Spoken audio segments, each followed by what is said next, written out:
Hey guys, Waifugate here. So today we're going to be going over a Dimir control deck tech. This sort of came from being inspired by Karn, Scion of Urza. I've been playing around with the card in a bunch of different shells recently, mostly chromatic black, and I've just really taken a liking to the card, so that's what this whole shell is kind of based off of, like colorless ramp, lots of good value, stuff like that. So that's what this list is. We've got a lot of early game action, like we can either thought seize, we can cycle censor, we can censor a creature, cultivate, whatever, slow people down. We've got Maze Mind for controlling our draws so that we can hit our land drops. You can see here we run 27, which is a little more than usual for this type of a control deck. Usually you can get away with 26, but I feel safer with 27 personally. You could also trim a land and go up one Maze Mind. That's possible. That's probably a good change. I might implement that. We got 4 Mind Stones for ramp. Neutralizes. Basically the whole deck functions off of early game plays. So your Mulligan rule type deal is probably like Thought Seize is good, Censor awesome, Maze Mind awesome, any of your 2-drops awesome, right? And then you want 2 to 3 lands. 2 lands and a Censor is okay, or 2 lands and a Maze Mind, something to fix your draws is fine. 2 lands and like a Thought Seize with no action to kind of curve things out, or to cycle like a Neutralize is a little Monka-esque, so like you don't really want to buy into it that hard. But if you're on the draw, 2 lands are okay. That's a general rule of thumb. Karn's okay in the opener. Languish is pretty good, just in case you think you're facing aggro or whatever. It's not a bad one. Extinction Event's not bad. Murderous Rider is okay, but double black can be a little tough.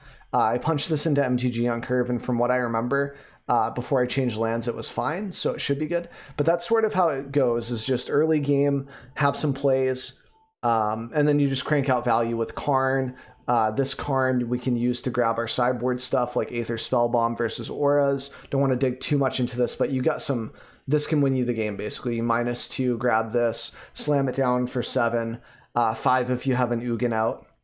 If you have this one that reduces colorless spells by 2, makes the whole combo go a lot faster. Like if you have this out, then you play Karn for 2 mana, then you play this for 5 mana, etc. And then you can +1 this with Karn, and it gets haste the turn that it comes down. So it's a 7/7 flying first strike, haste, strike, vigilance, blah blah blah, protection from some stuff. Okay, can't be pinged down by Mayhem Devil. Sweet. So that's sort of the idea, is just lots of value. 2 Shark Typhoons. Your win cons are Ugin and Ugin. Shark Typhoon and Karn can be a win con. This Karn can be a win con. Everything can be a win con. That's the deal, okay? Except for maybe Murderous Rider, and even then, maybe, okay? If we believe in it hard enough. So that's the whole deal. Everything flows. You can cycle it, you can draw it, you can control your draws, etc. And then the lands are 3 Vantress, just so we can really control the draws, since we don't have any top end like Pull from Tomorrow yet. I say yet because I might include it. And we have a little bit of Castle Lochwain, and then it's this is a budget option for me. Definitely go 4-fetted pools if you have that, okay? But I don't have 4-fetted pools, and I'm kind of saving my wild cards for Zendikar because I want to brew a lot in standards, so that way I can have some more deck guides coming out. So definitely 2 of these, -1 of these, and like minus an island or something if you want to make those changes.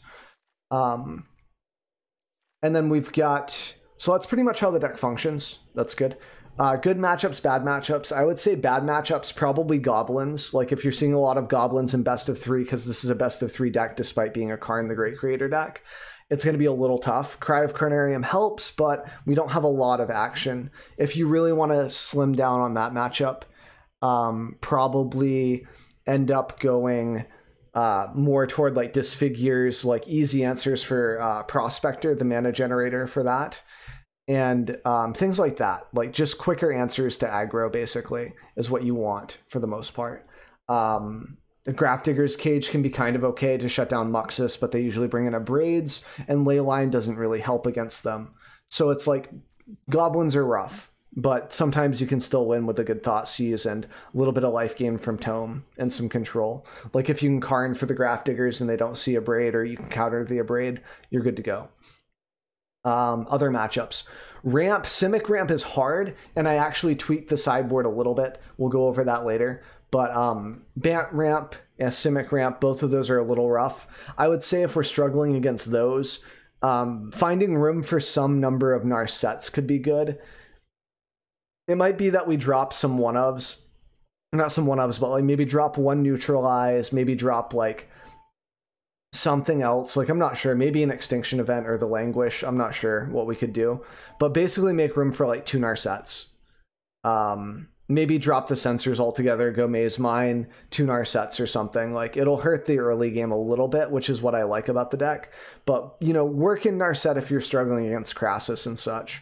It's also really good against you White Auras. Narset is, as long as you can protect her. They can't draw extra cards as they cast things for the Spirit Walker or whatever her name is. So I would say that ramp is a little hard, but we've tweaked the sideboard so it's not impossible. It's decent. It's a decent matchup now. I'd say it's like at least 50-50.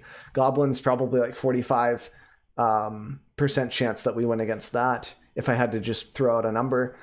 And then I would say that you White Auras is pretty okay. Like we have a lot of removal that dodges like, you know, protection, like Languish helps. Extinction Event helps because they have to veto or spell pierce this, and that's usually sideboard. And then we also have Thoughtseize, so we can Thoughtseize the Spirit Walker, Thoughtseize that monster, Thoughtseize Curiosity, etc. And then we've got like Grafdiggers with Karn that we can always threaten to grab. Platinum Angel's an auto win against them too, so you can -2 the Karn for Platinum Angel. Most of their counter spells are for non-creatures, so this is usually just free. Some people might start teching against this, but for right now it's pretty free and easy. So that's the U-White Aura matchup. Pretty good. I'd say we probably have a slightly favored matchup against that, depending on our draw. What else is there in Historic? Like Jund Food and Pyromancer, right? Pyromancer, Rakdos, we auto win against it, I would say almost. Like game 1 is a little tough, but then after that, if we see Leyline of the Void, that deck just scoops to it instantly. So just like mulligan hard for this to some extent. Like don't go down to 3 cards, but you can go down to like 6 and 5 pretty easily. If you don't already have a stellar hand with like Thoughtseize plus lands plus other stuff. Mulligan for that for sure. It's pretty nice. And then that's the Pyromancer list. Jund Food is a little more different because they have Reclamation Sage. They have ways to deal with our enchantments, so it's not auto win, but we still have a decent chance against it just because we have a lot of value, decent board wipes, lots of counters. So like they struggle a bit if they don't see multiple copies of Thoughtseize usually, or very timely Thoughtseize can kind of ruin us, but not completely. We do have sensors and such, so it's nice. I'd say that matchup's pretty even, if not a little bit in our favor maybe, if I had to wager a guess. If I missed any matchups in Historic, feel free to drop them in the comments below, and I'll try to give you my input on that matchup specifically, like if I missed something.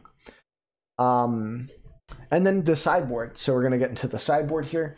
So we've got Aether Spellbomb, Grafdiggers, Negates. We got a little bit of everything. I ended up tweaking it and taking out one of the extinction events, I think, for Sublime Epiphany.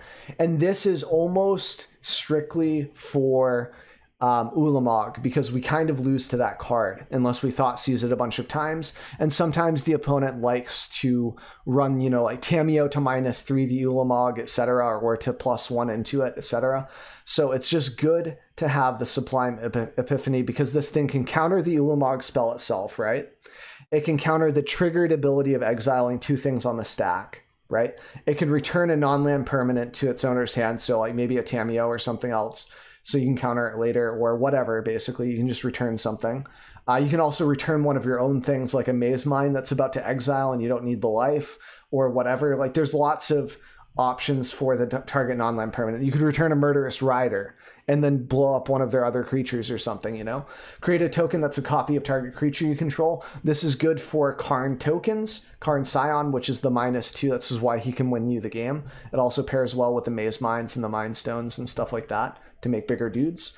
So you can make a copy of the Colorless Construct. You can make a copy of Memorial, for example. If this is already a creature, that has to be like stars aligned and stuff, but it's possible that you get to create a copy of one of your artifacts that you've reanimated or that you've animated. And it can copy a Shark Typhoon that's kind of beefy, okay? And then target player draws a card, always applicable. So it's nice. And then that's pretty much it. So that for Sublime, that's mostly for that. It's also good against like Crassus and stuff, and it's generally okay in the control mirrors. It's a little weak to Mystical Dispute, but that's about it. It's one of our only answers to Ulamog's nonsense, though. Spellbomb's here for UI Auras. You never bring this into your deck. You always keep it for Karn. Grafdiggers is usually the same reasoning. You don't bring it in. You use Karn to fetch for it because it's better odds that you see it. It's just something you can get from Karn. This is applicable against like Muxus, Coco, like Collected Company. Anything that takes creatures and puts them onto the field from the library or graveyard, like just shuts it down. And it really helps against the Rakdos list a bit too, just to have the extra out to slow them down. Negates, pretty much just for controls matchups. It's not too complicated. You bring it in against Nissa, Ugin, all of that good stuff. It's just a nice card to have. Use it on Thought Seize if you have to early game, etc. Like, you'll figure it out. It's pretty good though. Just having a 2-mana answer to Nissa is nice. Heartless Act, I mean, pretty much just for aggro, but sometimes if you're not sure if your opponent's going to be boarding in or out creatures, like, you know, the old Thief of Sanity sideboard or whatever, that's pretty dated, but like maybe someone in Bant Ramp starts to bring in like Elder Gargaroths instead of like other stuff, and you still want a Heartless so that you can maybe kill like Questing Beast or Uro once just to reset it. It's just sort of a flexible kill spell. You could replace it with Eliminate, but I really like something that can kill Questing Beast. Sorcerer Spyglass. This is basically for Karn. You don't really sideboard this in. This is one that'll just stay in your sideboard. Really good target, search for Azcanta, stuff that you might not think about right off the bat, because they can't use the activated ability on it. And this dodges Ugin removal. Like Ugin the Spirit Dragon's minus doesn't hit this because it's colorless. You'll see that that's a big theme in our deck. Like if our opponent resolves an Ugin, it is not the worst thing in the world. We can actually deal with it pretty easily with like a Murderous Rider off the top or whatever. And we have time to dig for it with our Karns and stuff. They have to slowly ping down our Planeswalkers. And if we have our own Ugin, they have to fight that too. Cry of Carnarium, this is mostly for Sakdos, Goblins, just really, really solid against like Woe Striders plus like Priest and other stuff. And the Sakdos list clears out the Pyromancer tokens and the Pyromancer itself and leaves them nothing to use Lurrus for, right? Like nothing to return. So that's what that's for. And just aggro that's applicable for it. It's just nice. Leyline of the Void, this is for mostly Rakdos Pyromancer. You sideboard in all three of these bad boys. And it's just really nice. You're just able to mulligan for this a little aggressively, and then that deck pretty much auto loses to it. So it's nice. Sublime, we already talked about that. Or Chroma, it's Karn, and this is for Karn. You never really bring these into your deck. And that's it for the sideboard. So with that being said, we're going to jump right into the gameplay, so hope you guys can enjoy that. This looks okay-ish against Bant Ramp. We have a lot of basics, though. Wow. I don't even, do I? Yeah, I have some basics still left over.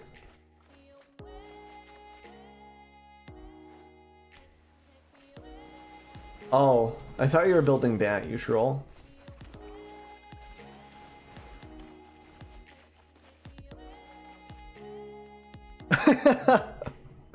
I should have noticed with the Lurrus that something was amok. Oh gosh. I need Extinction Event my one of. Or Languish would be fine, I guess.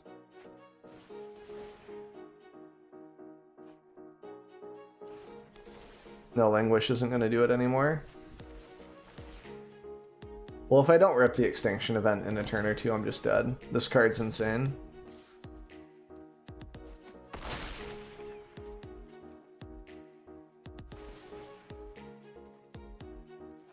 That's like the nuts, dude. Even if I deal with this, like they can just Lurrus it back. Yeah, that's over. Nice. I just mistook the deck. I wouldn't have kept if I knew which deck I was up against there. We still need the spot removal anyway. Negates can be okay-ish, I guess. Sensors are too good to give up. These are too slow.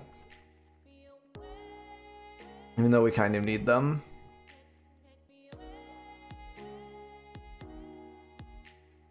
Need the sensors, I think. Maybe the negates aren't correct.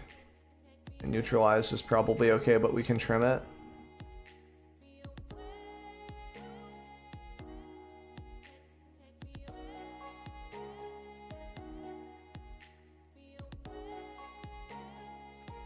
Maybe something like this. The leyline in the Graph Diggers is pretty interesting, but I don't think it's great.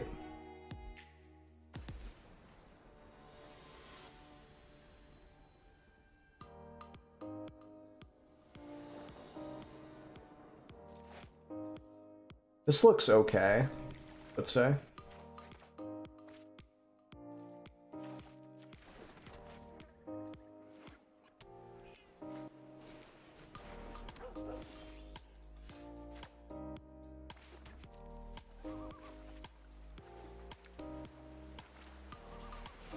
Fuck that card.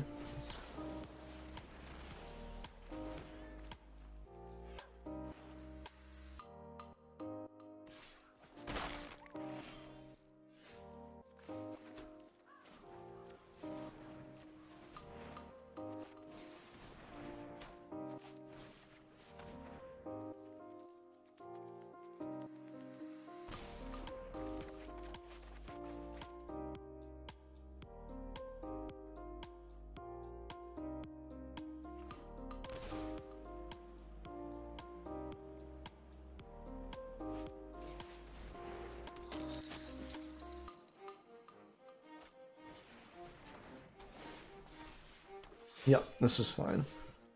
We want to land real bad. Let's say. Yep.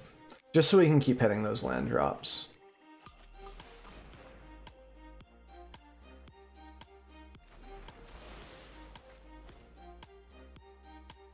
Then they put Laris in their hand.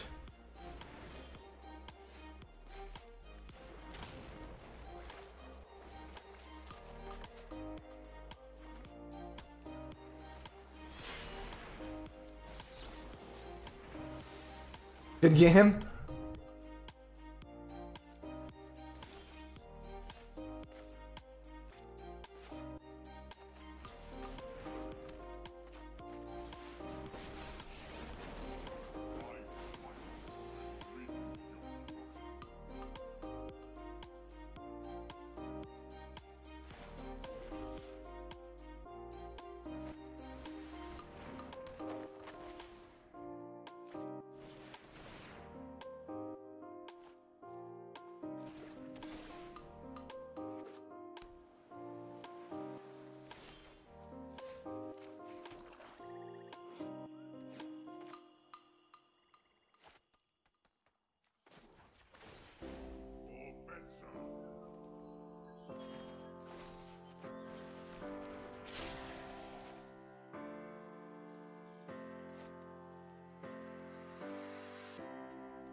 Oh, oops, that was a mistake. Wow. Oops.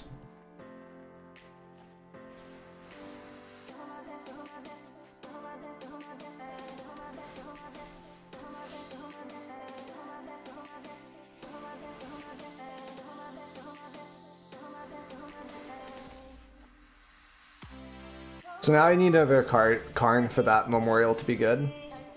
It's funny that they have to swing at Karn there.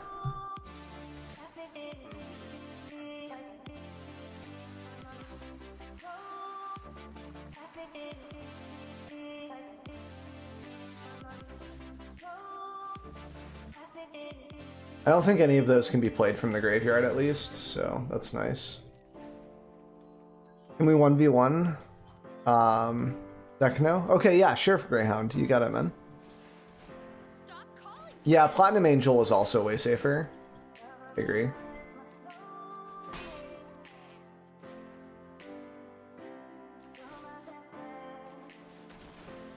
I should have gotten another land as well. This is just giving them more to work with.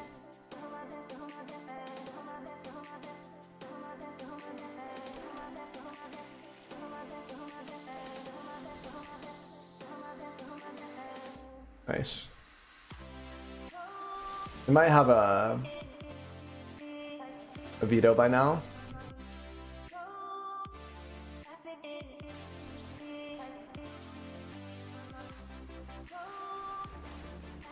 Okay, Spell Pierce, that doesn't matter. Okay, cool. Alright, and thanks for the follow, man, I appreciate it. So I definitely punted there for sure. Back with the Karn play. Platinum Angel was just way safe.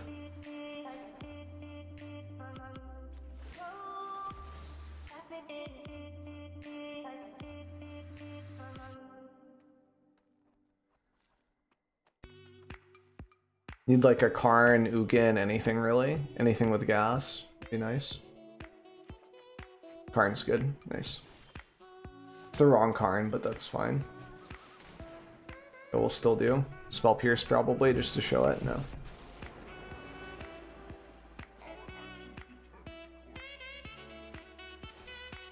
Go ahead and make a blocker.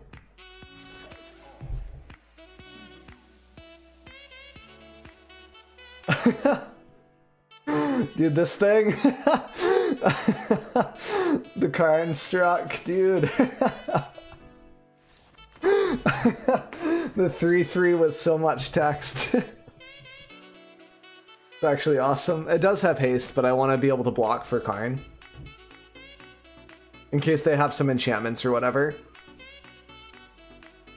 The questing beast drone has vigilance.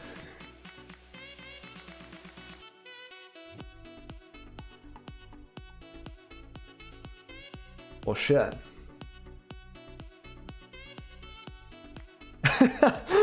It turns into a juiced up questing beast, I guess. It's super thick, dude.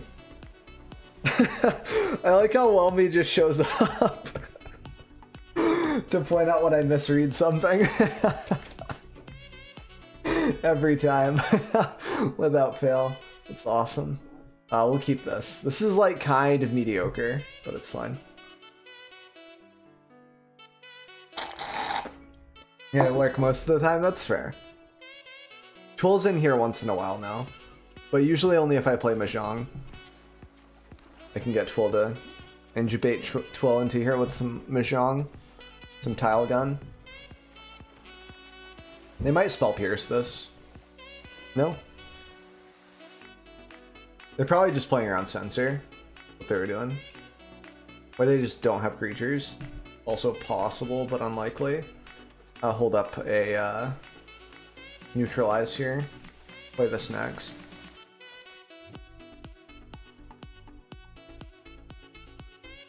They might have Spell Pierce for core. Selfless is fine.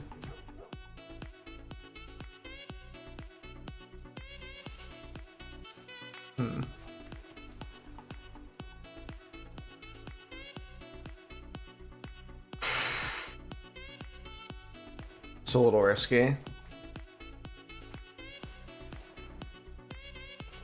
I will cycle the Triumph now. I needed it for a black source just in case. But this turn I will definitely, for sure. Use my mana, 100%.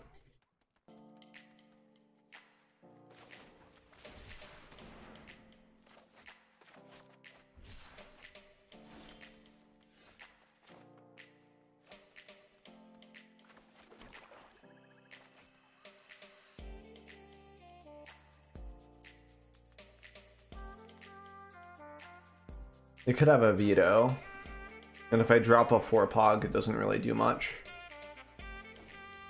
Like, they're not pressuring me right now. This is like insignificant damage. I need to be like under 10 life for me to even like be sweating at all. Like, I win the long game here, I believe. All that glitters, that's fine. They still have enough to pay for veto.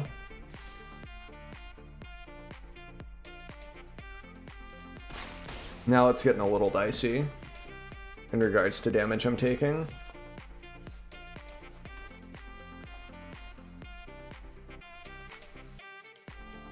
I mean, I think I have to blow this at this point. I can pay for Spell Pierce, I can't do anything about veto. That's fine. Like, I have to try to start fighting through it, yeah.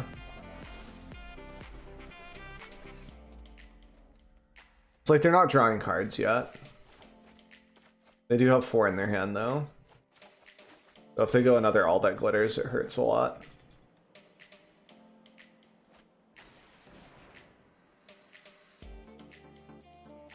A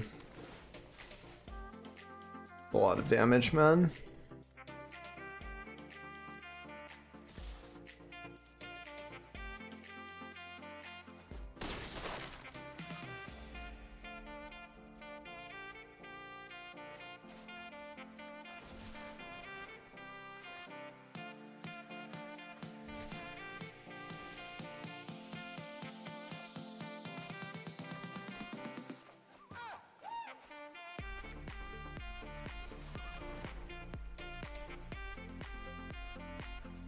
They have double veto, I can't beat it.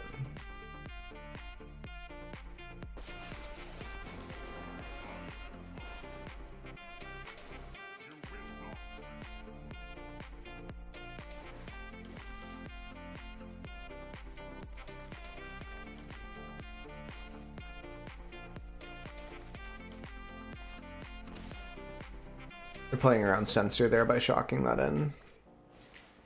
It's not lethal, right?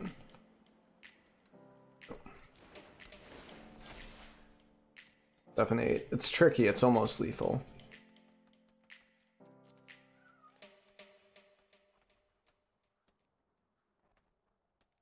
You can't wait on other people to be what you've been called to be. You can't wait on their affirmation.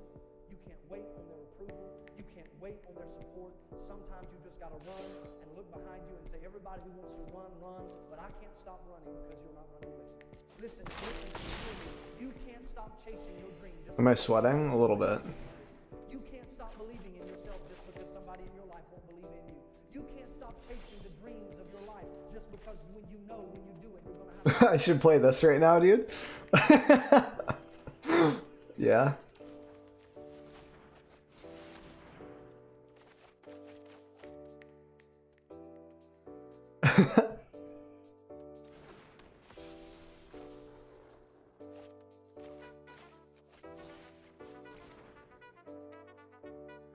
Spell Pierce. That's fine.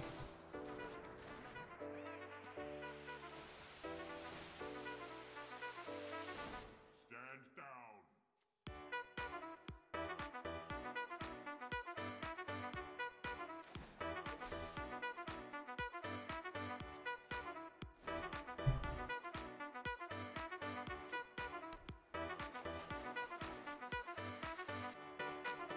Whew.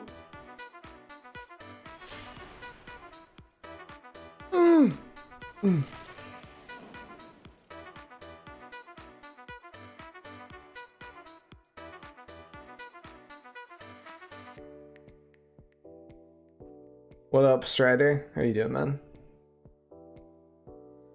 My favorite card, or Strider's favorite card in my hand, is this this Neutralize right here. Because he loves counter spells. I'm not even blocking that. Nope, not worth.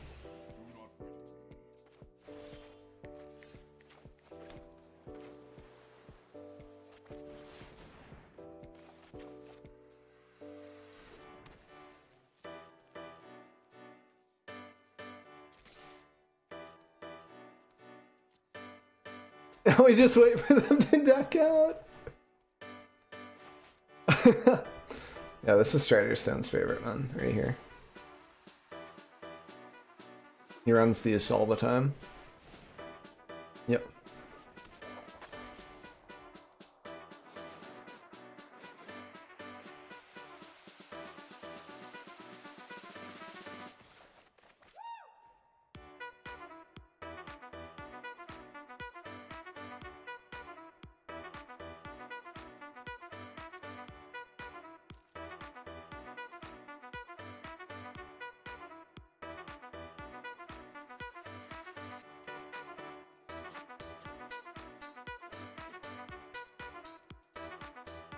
No, they don't run a removal for the most part.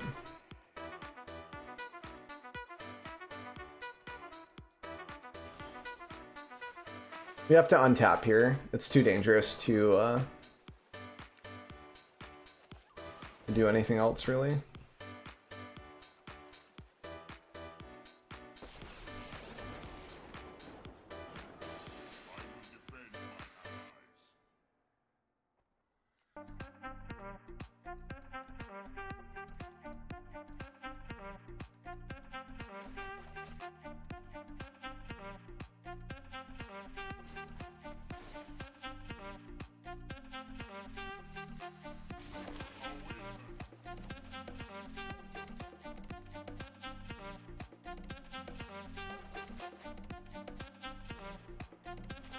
Yeah, because now I can double block, right? They can't swing. Woo! So hopefully that was informative, showed you a little bit of gameplay, kind of explained the deck.